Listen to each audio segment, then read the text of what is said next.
Halo rekan-rekan, senang berjumpa dengan Anda semua. Perkenalkan, saya Dewa Gede Satria. Saya adalah dosen dari program studi pariwisata Fakultas Pariwisata Universitas Ciputra Surabaya. Kali ini kita akan belajar tentang Panji. Bersama dengan saya telah hadir narasumber kita, Bapak Dwi Cahyono. Beliau adalah seorang arkeolog dan juga ahli tentang budaya Panji. Selamat siang Pak Dwi. Selamat siang. Bagaimana kabarnya Pak? Kabar baik. Baik Pak Dwi, kita akan belajar tentang Panji. Ya. Panji ini adalah kebudayaan Indonesia dan Jawa khususnya pada masa lalu yang telah menyebar luas di seluruh daerah di Indonesia, bahkan hingga ke negara lain di Asia Tenggara. Boleh diceritakan mengenai sumber data Panji? Ya, baik. Sebenarnya ada beragam sumber informasi atau sumber data tentang budaya Panji masa lampau yang sampai ke tangan kita. Oleh karena itu, terbuka kemungkinan bagi kita untuk menyingkapkan perihal budaya Panji. Sumber data apa saja? Yang pertama adalah sumber data tekstual. Paling tidak ada dua macam sumber data teks.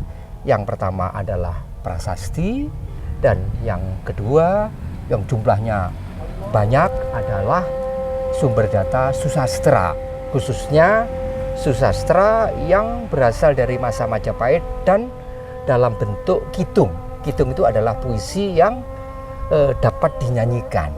Ini yang pertama.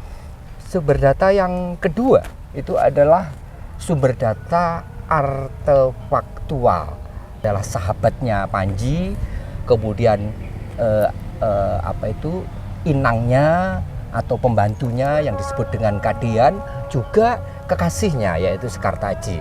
Nah, selain sumber data artefaktual dan tekstual, sebenarnya masih ada lagi sumber data oral atau tradisi lisan, dan ini banyak sekali kita dapati hingga masa sekarang. Ada yang berupa lagu, ada yang berupa dongeng atau cerita, atau ada juga yang berupa permainan yang di dalamnya mengkisahkan tentang kisah-kisah Panji. Nah, dengan demikian ada beragam sumber data, dan salah satu yang sangat penting terkait dengan candi ini, dengan Candi Penataran, adalah relief cerita Panji yang nanti akan kita bicarakan.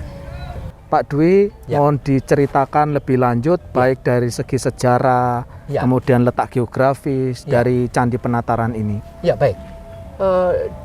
Di antara berbagai peninggalan masa lampau, baik itu berupa candi, punden berundak, kemudian patirtan yang di dalamnya memuat seni pahat dalam bentuk relief cerita Panji, yang terbanyak adalah Candi Penataran.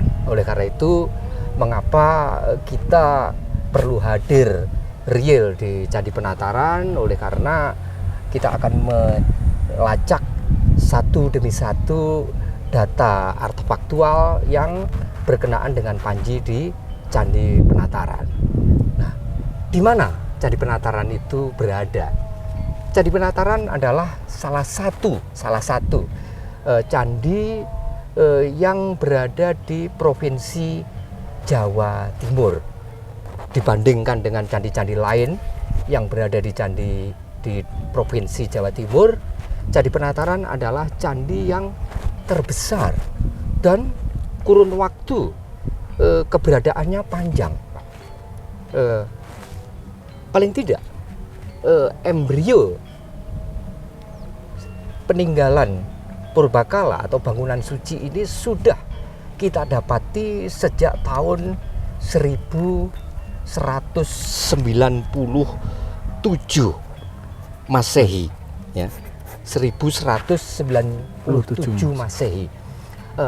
Hal ini tergambar pada prasasti batu yang beruntung prasasti itu masih berada di situs Candi Penataran. Nanti kita akan lihat di halaman ketiga.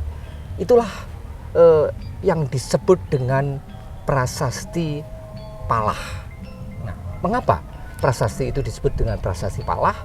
Karena prasasti yang bertarikh berangkat tahun 1197 Masehi itu berkenaan dengan penetapan desa Palah sebagai desa perdikan. Istilah kunonya adalah desa Sima atau desa Swatantra. Nah, dengan demikian dapat diketahui bahwa lokasi yang sekarang bernama Desa Penataran pada masa lampau, pada masa kerajaan Kadiri, kurang lebih akhir abad ke-12, itu bernama Palah. Oleh karena itu, dalam berbagai sumber data teks, candi yang sekarang disebut dengan Candi Penataran, dalam sumber-sumber data teks itu disebut dengan Candi Palah. Ya, dengan demikian, Candi Palah adalah nama kuno, archaic name dari apa yang sekarang disebut dengan Candi Penataran. Tadi Bapak mengatakan ini adalah bagian dari desa Sima ya. Betul. Boleh dijelaskan Pak maksud dari desa tersebut? Ya. Mengapa? Jadi yang dimaksud dengan desa Sima atau Swatantra atau disebut juga desa perdikan itu adalah desa yang dibebaskan dari pungutan pajak yang harus disetor ke pemerintah pusat. Jadi desa Sima atau desa Swatantra itu adalah desa yang memiliki otonomi, ya. Otonomi. Oleh karena itu sebutannya Swatantra. Kata swa itu artinya sendiri, artinya desa ini memiliki kewenangan untuk mengelola rumah tangganya sendiri. Tentu tidak sembarang desa yang mendapatkan anugerah istimewa dalam bentuk status Sima atau Swatantra. Nah, Palah termasuk desa yang mendapatkan status istimewa sebagai Sima atau Swatantra. Mengapa mendapatkan anugerah istimewa ini? Karena di tempat inilah didirikan bangunan suci. Untuk bangunan suci, tempat untuk pemujaan kepada siapa? Pemujaan kepada Batara Palah. Nah, siapa Batara Palah itu? Ada kemungkinan Batara Palah itu adalah apa yang dalam kitab Nagara Kertagama disebut dengan Yang Acalapati. Nah, siapa Yang Acalapati? Kata Acala itu berasal dari kata Saila yang artinya gunung. Pati itu adalah raja. Jadi Yang Acalapati itu adalah dewata yang menjadi raja dari sekalian dari gunung-gunung atau penguasa gunung, termasuk dewata yang menguasai Gunung Kelut atau istilah kunonya adalah Gunung Kamput. Karena Candi Penataran ini orientasinya itu ke arah Gunung Kelut gitu ya. Nah, oleh karena itu mengapa di tempat ini didirikan satu bangunan suci untuk memuja Dewa Palah, yaitu dewa yang menguasai Gunung Kelut, karena diharapkan ritual yang dilakukan di Candi Palah atau di Candi Penataran ini dapat meredam murka Gunung Kelut, dapat meredam letusan Gunung Kelut yang merupakan gunung api aktif semenjak dahulu hingga sekarang. Itu latar belakang mengapa prasasti Palah ditempatkan di desa ini, yaitu di desa yang sekarang bernama Penataran. Tadi disampaikan bahwa Candi Penataran ini memiliki beberapa ruang. Ya. Pak Dwi, bisa dijelaskan ruang-ruang yang ada dalam Candi Penataran ini? Ya, baik. Seperti saya sampaikan tadi, pada masa keemasan Majapahit di era pemerintahan Raja Hayam Wuruk dan beberapa raja sesudahnya, Candi Penataran atau Candi Palah mengalami perluasan. Halamannya diperluas, begitu juga bangunan-bangunannya ditambahkan, sehingga Penataran lebih tepat untuk kita sebut sebagai kompleks arsitektur candi. Artinya di dalamnya terdapat sejumlah bangunan dalam satu entitas, dalam satu kesatuan. Nah, yang menarik perhatian kita kalau kita cermati ya, jadi halaman di mana kita berada sekarang ini adalah halaman 1. Atau kalau di Bali halaman ini halaman 1 itu adalah halaman luar atau disebut dengan jabe. Jabe itu jaba itu artinya luar. Ini adalah halaman pertama, halaman luar atau jabe. Nah, kemudian semakin ke belakang permukaan tanahnya naik memasuki halaman yang kedua. Nah, jadi halaman kedua ini kalau dalam bangunan pura di Bali disebut dengan jabe tengah. Luar tetapi posisinya di tengah. Nah, baru yang terakhir yang paling belakang yang permukaan tanahnya lebih tinggi lagi itu disebut dengan jeroan atau bagian dalam. Nah, dengan demikian halaman Candi Penataran ini dapat dibagi menjadi 3 halaman. Halaman pertama yang dalam istilah Bali disebut dengan jabe, kemudian halaman kedua disebut dengan jabe tengah, dan halaman yang ketiga disebut dengan jeroan. Semakin ke belakang semakin suci. Oleh karena itu bangunan induknya, candi induknya ditempatkan di belakang. Yang kelihatan besar itu adalah candi induknya, itu ditempatkan di belakang. Mengapa? Karena halaman belakang itu halaman yang paling suci. Tempat di mana kita berada sekarang ini adalah tempat yang konon ada satu bangunan yang menaungi atap. Nah, bangunan ini adalah apa yang disebut dengan umpak. Jadi umpak itu pelandas tiang. Nah, ini tiangnya ada di sini. Nah, kenapa ini ada lubang ini? Karena ini untuk menancapkan tiang. Dengan demikian konon di tempat ini ada bangunan ya yang atapnya disangga oleh 4 tiang. Nah, di tempat inilah ketika berlangsung upacara undangan, terutama raja dan para bangsawan itu berada di tempat ini untuk kemudian melakukan kalau ada perform di Pendopo Teras 2 ini, maka tempat inilah merupakan tempat untuk undangan khusus, terutama raja dan para bangsawan. Jadi dengan demikian di halaman pertama kita mendapati adanya Pendapa Teras 1, Pendapa Teras 2, dan 4 buah umpak yang konon merupakan pelandas tiang dari satu bangunan untuk tamu kehormatan. Nah, relief cerita Panji terutama di Candi Penataran ini kita dapati di Pendapa Teras 2. Nanti kita akan cermati satu demi satu panel relief, pahatan-pahatan pada relief di Pendapa Teras ini, terutama relief-relief yang berkenaan dengan cerita Panji. Relief cerita itu dipahatkan pada bagian tengah.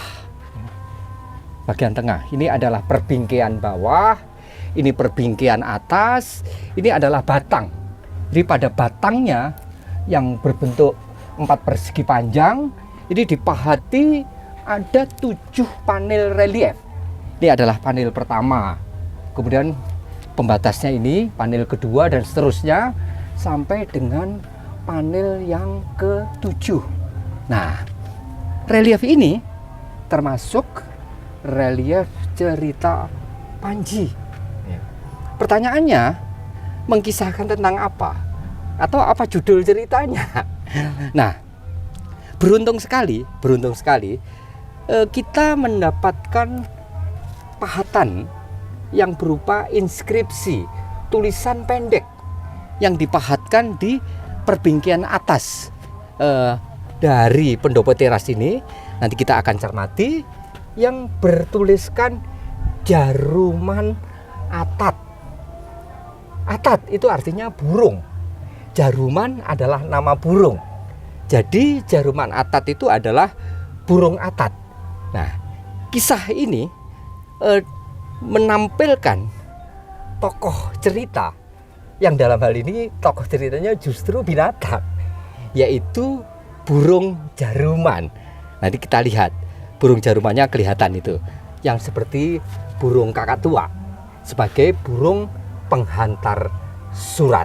Nah, kita akan mulai satu demi satu panel-panel yang dipahatkan pada pendopo teras 2 sisi depan, mulai dari sudut barat laut. Nah, yang pertama ini ada 2 tokoh. Ini adalah tokoh laki-laki dan yang khas mengenakan topi penutup kepala yang seperti bulan sabit. Nah, penutup kepala yang seperti bulan sabit inilah yang acap kali disebut dengan tekes, dan ini menjadi topi yang khas untuk tokoh cerita, yaitu Panji. Apakah itu Panji Asmorobangun, Inu Kertapati dan sebagainya, sebutan-sebutan lainnya. Nah, ada kemungkinan tokoh inilah yang merupakan tokoh Panji, ya, tokoh Panji. Nah, kemudian masih pada panel yang pertama terlihat di sini ada seorang perempuan, ya, ada seorang perempuan yang sedang berbaring. Kemudian beberapa perempuan lainnya, salah satu di antaranya adalah perempuan dengan sanggul yang tinggi. Ini yang disebut dengan Jatamakuta. Kemungkinan ini adalah seorang rohaniawan atau mungkin tabib, ya. Nah, kemudian yang di perempuan ini adalah inangnya, terlihat sedang memijiti kaki dari perempuan yang sedang berbaring. Ada kemungkinan perempuan yang sedang berbaring ini dalam kondisi sakit. Siapa dia? Sangat mungkin perempuan yang dalam kondisi sakit itu adalah Sekartaji, kekasih dari Panji. Pertanyaannya, mengapa Sekartaji sakit? Nah, kita akan bisa menjawabnya berdasarkan panel berikutnya. Nah, pada panel berikutnya, tokoh yang mengenakan tekes ini nampaknya diutus untuk mencari di mana kekasih Sekartaji berada, di mana Panji berada. Nah, kita lihat tokoh ini adalah tergambar pada panel ini, panel yang kedua. Ini adalah ini panel yang kedua. Kemudian disertai dengan tokoh lain yang berbadan tegap. Ini kemungkinan adalah Kertala, ya. Kertala ini adalah sahabatnya Panji. Singkat cerita, sampailah kemudian memasuki panel yang ketiga. Inilah sang Panji yang jika kita lihat konteks ceritanya, di mana kita mendapati beberapa tokoh di sini, Panji, kemudian ini adalah pembantunya, inangnya yang disebut dengan Kadean, yang diistilahi dengan Kadean, Panji, Kadean. Nah, inilah Jaruman Atat, burung jaruman yang memperlihatkan kepada kita seperti jenis burung betet dengan paruh lengkung. Paruhnya kelihatan, paruh lengkung, ada jambulnya di sini. Nah, inilah yang disebut-sebut di dalam teks itu dengan Jaruman Atat, yang nanti sangat berjasa.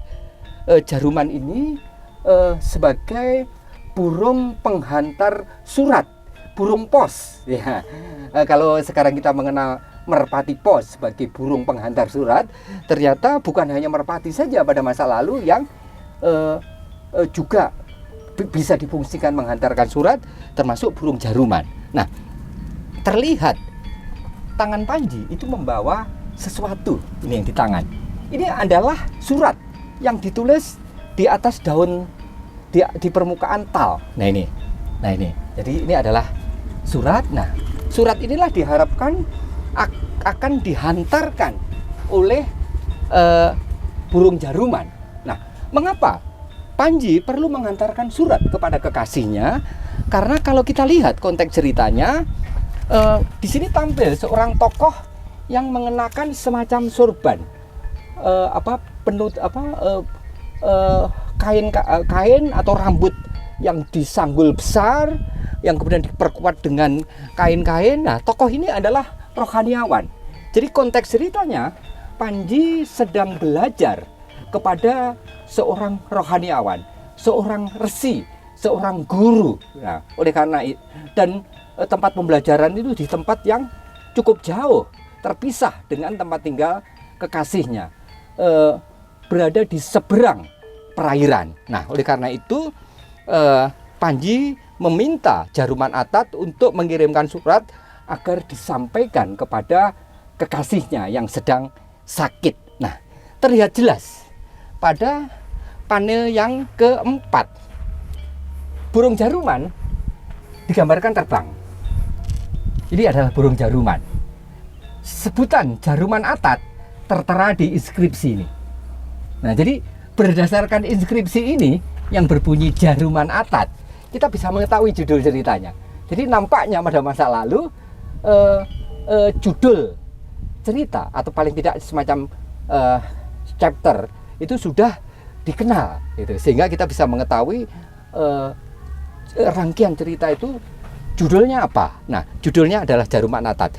Burung jaruman terbang dengan paroh menggigit surat yang ditulis di atas daun pohon tal. Nah, terlihat bahwa terbang di atas perairan. Ini ada ikan, kemudian ada orang naik perahu, gitu ya. Dan seterusnya sampailah ke panel berikutnya. Panel yang kelima. Di seberang perairan ini burung jaruman turun mendarat dan kemudian menyampaikan surat itu kepada kekasih Panji, yaitu Sekartaji. Nah, ini Jaruman Atat, ini Sekartaji, ini adalah inangnya, ini yang mengenakan sorban yang kemungkinan seorang tabib perempuan, kemudian inangnya yang lain, ini adalah punokawannya, gitu ya. Kemudian juga digambarkan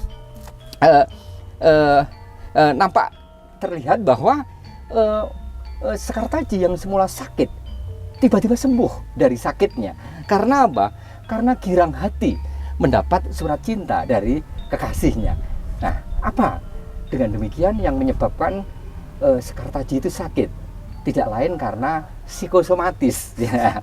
Karena sakit yang disebabkan karena kerinduan. Ini yang disebut dengan sakit rindu. Dalam bahasa Jawa disebut diistilahi dengan loro wuyung, loro kangen. Nah, loro kangen, loro wuyung, sakit rindu itu obatnya sederhana, yaitu surat cinta yang diantar oleh Jaruman Atat.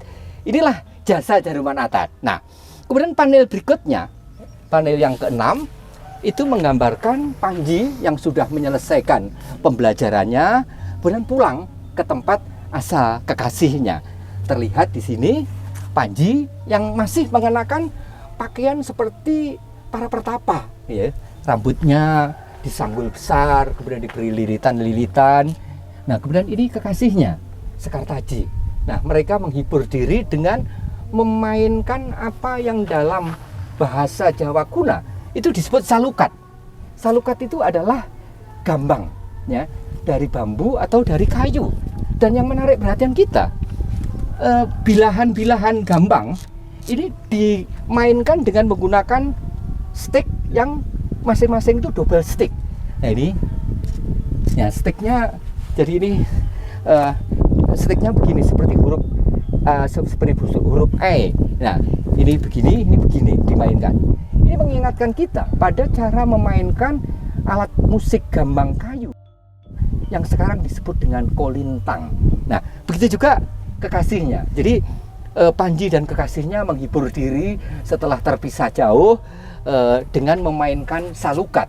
Memang Panji itu dikenal sebagai tokoh yang mahir, tidak hanya mahir memainkan salukat atau gambang kayu atau gambang bambu, tapi juga melaras nadanya. Nah, dengan demikian apa yang bisa kita gambarkan, pola yang kita peroleh dari relief cerita ini?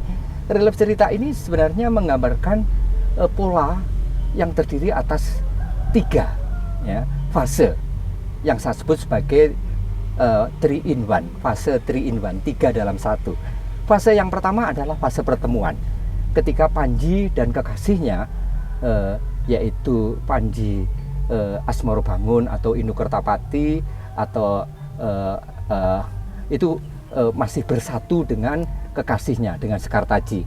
Fase yang kedua, fase terpisah atau yang kita sebut sebagai fase disintegrasi. Pada relief cerita ini digambarkan Panji sedang meninggalkan kekasihnya karena melakukan kegiatan pembelajaran di tempat yang jauh di seberang. Fase yang terakhir, fase yang ketiga, pertemuan kembali atau reintegrasi. Nah, dengan demikian tergambar jelas pada relief cerita ini ada 3 fase dalam satu, yaitu integrasi, disintegrasi, dan reintegrasi. Yang menarik, yang penting untuk dicermati dari relief cerita ini, yang pertama adalah adanya burung yang pada masa lalu sudah dimanfaatkan sebagai penghantar surat.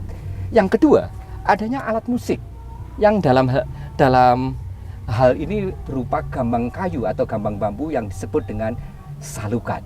Inilah cerita Jaruman Atat yang menjadi pembuka serangkaian relief cerita Panji di Pendopo Teras 2 Penataran.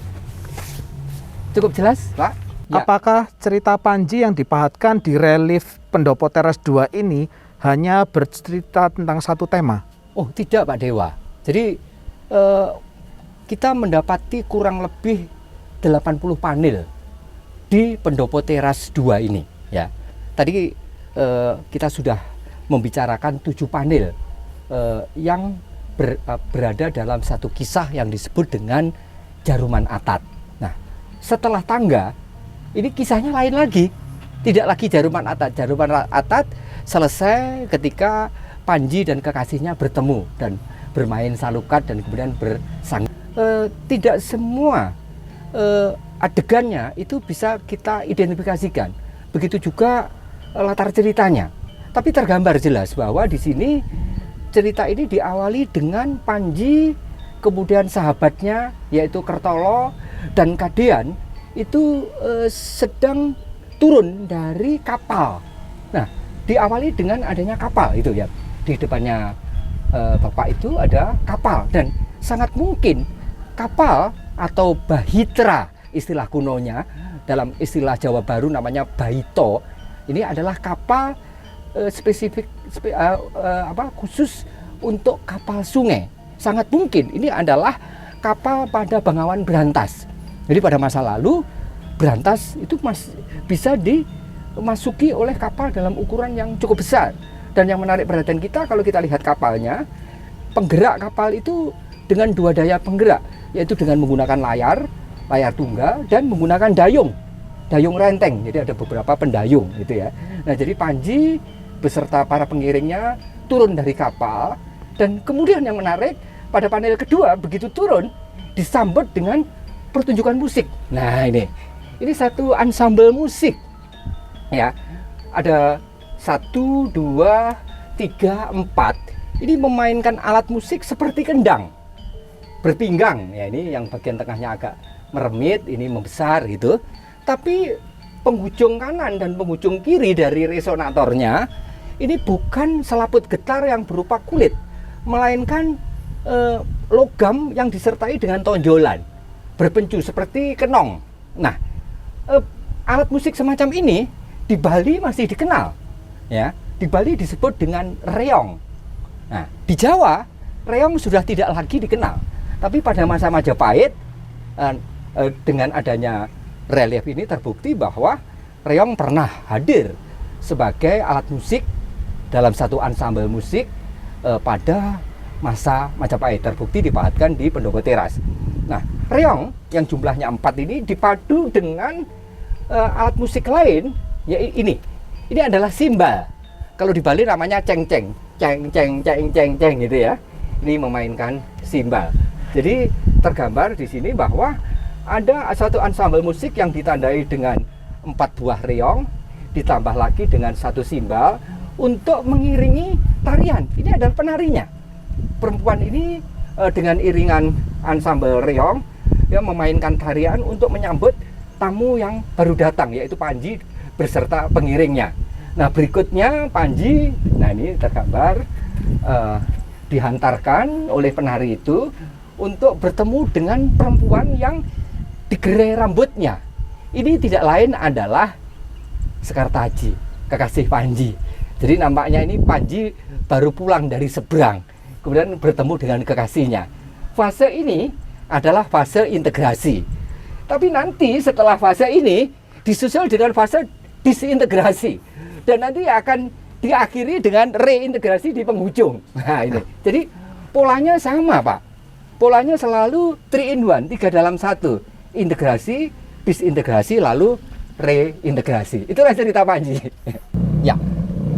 Setelah tangga kedua, ini ceritanya lain lagi, bukan seperti pada panel yang pertama, rangkaian panel pertama, rangkaian panel ketiga. Ini ceritanya lain lagi. Nah, cerita yang dipahatkan di panel setelah tangga kedua ini adalah relief cerita Sri Tanjung. Nah, ini kita bisa melihat ada inskripsi yang menunjukkan cerita apa yang dipahatkan pada serangkaian panel di sisi depan setelah tangga yang kedua. Nah, kunci cerita, kesin dari cerita Sri Tanjung itu adalah seorang perempuan yang mengendarai ikan. Nah, tokoh perempuan inilah Sri Tanjung. Pada konteks cerita ini, Sri Tanjung tidak lagi sebagai manusia yang hidup, tapi manusia yang sudah mati. Jadi yang mengendarai ikan itu adalah arwahnya. Nah, mengapa meninggal? Karena Sri Tanjung itu dibunuh oleh suaminya sendiri, yaitu Sidapaksa. Terlihat di sini Sidapaksa mengenakan topi seperti topi yang dikenakan oleh Panji, yaitu tekes. Jadi dengan demikian tergambar bahwa walaupun cerita ini tidak ditokoi oleh Panji dan Sekartaji, tapi ditokoi oleh Sidapaksa dan istrinya, yaitu Sri Tanjung, tetapi bisa dimasukkan pada kategori cerita Panji. Mengapa demikian? Karena polanya sama dengan pola cerita Panji.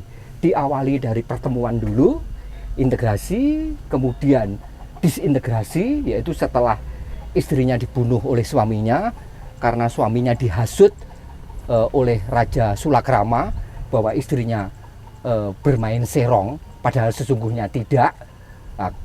Ini adalah fase disintegrasi sampai nanti keduanya, yaitu Sri Tanjung dan Sidapaksa kemudian bertemu kembali atau reintegrasi. Jadi dengan demikian cerita Sri Tanjung ini boleh disebut sebagai cerita Panji minor. Disebut cerita Panji minor karena tokohnya tidak lagi Panji dan Sekartaji, melainkan Sidapaksa dan Sri Tanjung. Kemudian latar historisnya tidak lagi perseteruan antara keluarga Jenggala dan Kadiri atau Pangjalu, melainkan pada konteks kerajaan yang lain. Nah, namun demikian polanya sama seperti pola cerita Panji pada umumnya, yaitu 3 in 1, integrasi, disintegrasi, dan reintegrasi. Oleh karena itu Pesho menyatakan bahwa Sri Tanjung itu merupakan salah satu contoh dari apa yang dikategorikan sebagai Panji minor. Ya, kita lihat relief yang lain. Yang memperlihatkan kepada kita ada varian-varian cerita Panji, baik cerita Panji mayor ataupun cerita Panji minor, yang memberikan petunjuk kepada kita bahwa pada masa Majapahit cerita Panji itu tumbuh subur, ya, termasuk kehadiran cerita Panji, susastra Panji dalam bentuk susastra visual yang berupa relief cerita yang dipahatkan pada bangunan suci candi. Oke, bagus Kat ya.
Ya, Kita ini sedang ada di halaman kedua, Pak Dwi. ya, ini halaman kedua atau kalau dalam sebutan untuk bangunan pura di Bali ini adalah Jabe Tengah.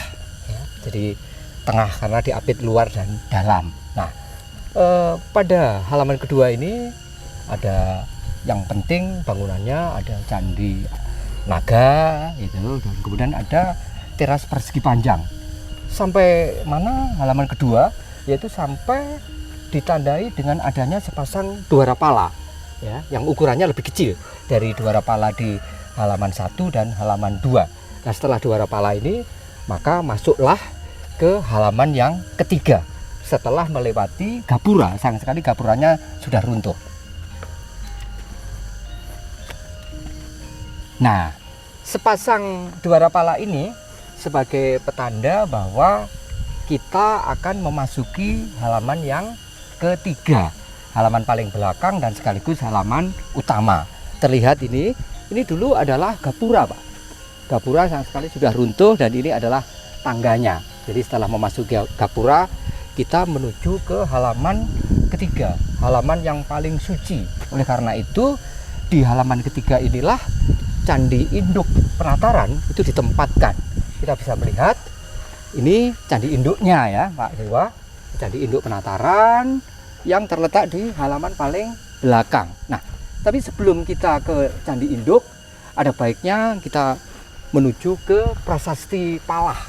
Prasasti yang menjadi informasi awal tentang adanya bangunan suci di Palah yang sekarang bernama Penataran. Ini prasastinya masih inside, masih berada di lokasinya. Ya, inilah Candi Induk, candi utama pada kompleks Penataran yang terletak di halaman ketiga, sekaligus halaman yang paling tinggi dan paling suci. Sayang sekali tidak seluruh komponen dari candi induknya masih utuh, tidak berhasil seluruhnya direkonstruksi. Yang berhasil direkonstruksi hanya bagian bawah yang terdiri atas 3 teras. Di atas teras ketiga itu mestinya masih ada satu bagian lagi, yaitu tubuh candinya. Sayang sekali tubuh candinya tidak bisa dipasang, tapi rekonstruksi percobaannya bisa kita lihat itu yang di sebelah kanan, di ujung kanan. Itu adalah bagian dari tubuhnya. Ya, mestinya itu ditempatkan di atas teras yang ketiga. Apakah terakhir tubuhnya? Tidak, masih ada lagi atapnya yang bentuknya seperti pura di Bali, atap tumpang atau meru yang tinggi mungkin sampai 11 tingkat. Oleh karena itu jika bisa diutuhkan seluruhnya, candi ini besar dan menjulang tinggi. Ya, jadi yang tersisa sekarang itu sebenarnya hanya bagian bawah saja, yaitu batur dan kaki yang terdiri atas 3 teras. Nah, yang menarik perhatian kita, masing-masing teras itu dipahat dengan relief penuh gitu ya, berkeliling. Pada teras pertama dipahatkan relief cerita Ramayana ya. Kemudian pada teras kedua dipahatkan relief cerita Kresnayana. Kresnayana adalah satu cerita yang berinduk pada Mahabharata. Jadi jika di teras 1 yang dipahatkan adalah relief cerita dari Wiracarita Ramayana, pada teras kedua dipahatkan relief cerita dari Wiracarita Mahabharata. Ya. Baru kemudian teras ketiga itu menggambarkan binatang-binatang mitologis. Nah, dengan demikian, kalau kita menilik kisah-kisah yang dipahatkan di Penataran, ada kisah-kisah yang muasal ceritanya itu dari India. Wiracarita dari India, yaitu Ramayana dan Mahabharata. Namun pada Candi Penataran tidak hanya melulu diambil kisah yang muasalnya dari negeri asing, dari India, yaitu Mahabharata dan Ramayana, tapi juga dihadirkan cerita yang latar kisahnya itu dari bumi Nusantara sendiri. Apa itu? Cerita Panji. Ini menjadi petunjuk kepada kita bahwa Nusantara kaya akan susastra, bukan hanya susastra pengaruh asing, tapi juga memiliki susastra orisinal. Susastra orisinal itu adalah cerita Panji sebagaimana dipahatkan pada dinding pendopo teras 2 dan satu lagi yang akan kita lihat yaitu pada Patirtan Dalam. Ya, kita lihat Patirtan Dalam. Saat ini kita berada di kolam suci Patirtan Dalam Candi Penataran. Pak Dwi, bisa dijelaskan relief yang terpahat di kolam suci ini dan sekaligus apa fungsi dari kolam suci ini? Ya baik, Pak Dewa. Jadi di Candi Penataran dan sekitarnya sesungguhnya ada 2 buah patirtan. Yang dimaksud patirtan adalah tempat untuk tirta. Tirta adalah istilah khusus untuk menyebut air suci, sehingga patirtan bisa diartikan sebagai kolam suci. Nah, 2 kolam suci itu diistilahi dengan kolam suci atau patirtan luar, yang masyarakat setempat menyebutnya dengan patirtan ngetos. Dan yang kedua adalah patirtan dalam. Nah, patirtan dalam, tempat di mana kita berada ini adalah Patirtan Dalam karena masih berada di lingkungan kompleks Candi Penataran, tepatnya di bagian belakang dari Candi Penataran, di luar halaman ketiga. Ini sudah di luar halaman ketiga. Nah, tergambar jelas di sini ada satu sumber air. Ini adalah air tipe umbulan ya, jadi airnya terlihat keluar dari dasar. Kemudian diberi dinding keliling ya. Nah, yang menarik perhatian kita, sebagian dinding kelilingnya terutama di sekitar kolam kita mendapati sejumlah relief. Yang paling banyak adalah relief cerita binatang atau fabel yang dalam istilah Jawa kunanya disebut dengan relief cerita tantri. Nah, ini ada beberapa panel relief cerita tantri. Nah, bila mana patirtan ini dibuat, kita mendapatkan informasi berupa kronogram, ada angka tahun gitu, ya, dalam tarikh Saka, yaitu 1337 Saka, yang jika dimasehikan bertepatan dengan 1415 Masehi. Ini era Majapahit akhir. Nah, jadi dengan demikian tergambar bahwa Candi Penataran terus dipergunakan. Tidak hanya di masa keemasan Majapahit, tapi sampai memasuki masa Majapahit akhir. Bahkan sampai memasuki tahun 1500-an, ketika Pujangga Manik datang dan kemudian tinggal di Palah sekitar 2 tahun, candi ini masih ramai dipergunakan sebagai tempat peziarahan. Nah, terkait dengan cerita Panji, selain relief cerita tantri yang dipahatkan pada dinding kolam dalam bentuk landam kuda atau seperti U ini, kita juga mendapati pahatan yang sangat mungkin ini berkenaan dengan tokoh Panji. Nah, bagian ini terlihat ini adalah tokoh Panji gitu ya.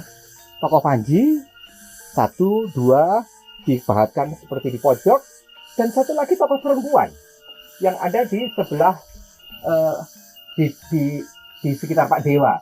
Ini kemungkinan yang digambarkan adalah Sekartaji. Jadi jika pada bagian pilaster sebelah kanan itu adalah Sekartaji, pada pilaster sebelah kiri itu adalah Panji. Nah, yang menarik perhatian kita, bagian bawah kakinya itu dipahatkan menuju ke bagian dalam yang tergenang air. Nah, inilah yang oleh Lydia Gibbon yang menulis disertasi tentang cerita Panji pada sumber data artefaktual yang berupa relief cerita. Ini merupakan adegan akhir pada cerita Panji yang seringkali dihubungkan dengan air. Ini menggambarkan tentang meleramkan, menggambarkan tentang fase sublimasi, meleramkan, yang pada bentuk simboliknya digambarkan dengan bagian kaki itu berada di suatu perairan. Hal ini juga tergambar pada relief cerita. Seringkali tokoh Panji atau kekasihnya itu digambarkan menyeberangi sungai. Nah, dengan demikian air ini menjadi mediator untuk kepentingan pensucian, atau dalam istilah Sanskerta disebut dengan tiksa air. Jadi pensucian dengan menggunakan media yang berupa air. Nah, inilah relief yang berada di penghujung kompleks Candi Penataran, tepatnya di Patirtan yang berada di belakang Candi Penataran. Singkat cerita, memberikan informasi kepada kita bahwa Candi Penataran merupakan salah satu candi di Jawa Timur yang memiliki pembukti bahwa Nusantara tidak hanya mengenal susastra yang berasal dari India, tetapi mengenal pula susastra yang orisinal Nusantara, tepatnya orisinal Jawa.